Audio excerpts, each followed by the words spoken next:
来关心台海情势，中共豆豆扩充台海控制权，尤其是金门这个厦门海域冲突的事件发生了后呢，更有快速升温的趋势。国安局长蔡明干早起到立法院做专题报告时，就讲中央除了加强巩固国际一中这个宣传，更加持续伊就软硬兼施两面的这个策略呢，对台湾的施压。算讲呢，对着短期内，敢有可能升级到这个台海战术？国安局表示讲，目前无这个情报。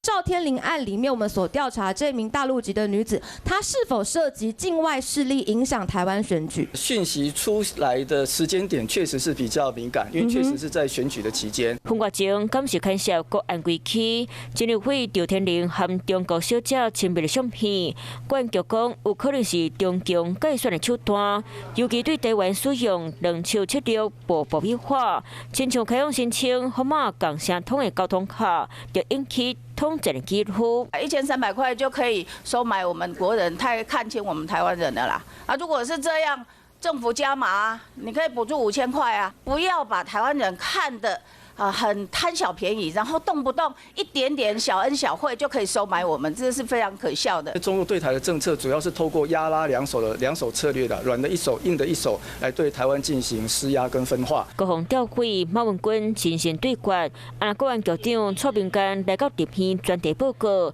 中国一方面邀请咱台湾团体去到中国，一方面佫强势扩大管辖权，尤其中国召开两会，习近平政权威信更加恐吓在，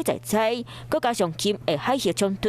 嘛互我台海人拢心惊惊。目前我们没有看到台海战事一触即发的相关的情资。比较要特别注意到的是，2027年习近平要达成他们中国解放军建军100年的总目标，所以也造成这几年他们在军事上投注的资源非常的庞大。年底美国总统大选可能由川普拜登搁一摆相战，国安局分析，不论向当选，有台这种政策预计必有修正改变。Hello， 我是蒋欣梅。想要抢先掌握最及时的新闻资讯吗？赶快订阅、按赞、开启小铃铛，锁定华视新闻 YouTube 频道。